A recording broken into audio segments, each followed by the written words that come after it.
Sous l'impulsion de l'OMS, des codes relatifs à la santé et au statut vaccinal Covid sont disponibles depuis janvier 2023. Selon le code, il pourrait y avoir des restrictions de voyage et autres. Des traitements spéciaux et des exclusions, voire un génocide, se préparent-ils? Nun wird es spannend. Maintenant, les choses se corsent.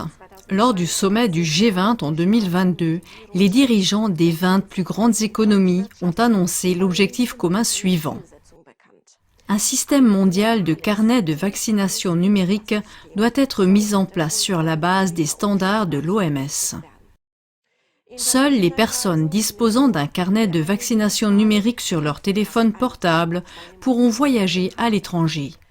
Yuval Noah Harari, conseiller principal du FEM, a déjà annoncé que cette technologie de surveillance ne serait pas seulement installée sur le téléphone portable, mais aussi sous la peau, dans une prochaine étape. Des groupes entiers de population, par exemple ceux qui ne sont pas vaccinés et ceux qui ne le sont pas suffisamment, pourraient être exclus de la vie quotidienne. Il suffirait pour cela de déclarer une urgence sanitaire internationale, comme le prévoit la nouvelle loi sur les pandémies de l'OMS.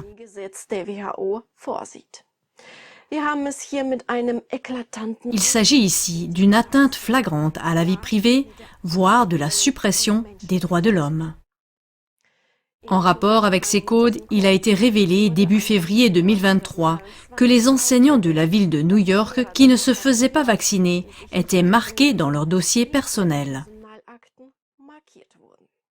Cela a conduit à l'envoi de leurs empreintes digitales au FBI et au département de la justice pénale de New York.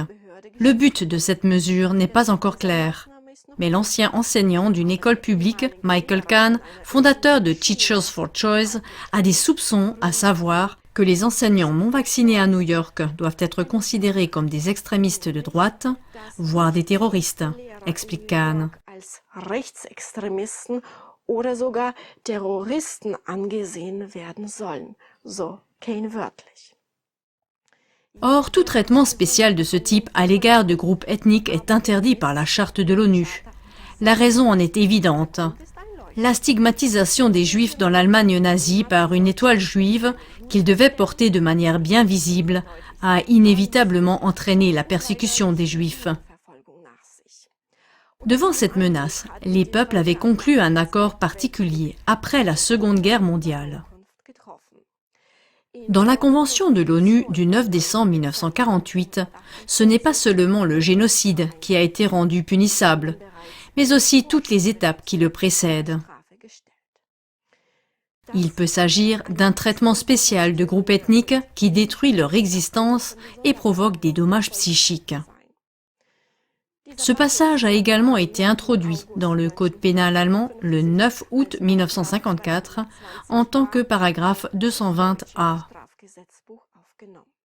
Ne convient-il pas d'insister avec détermination sur ces droits à la liberté et à l'autodétermination?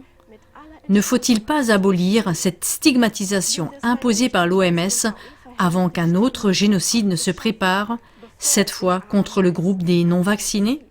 Diesmal gegen die Gruppe der Ungeimpften anbahnt?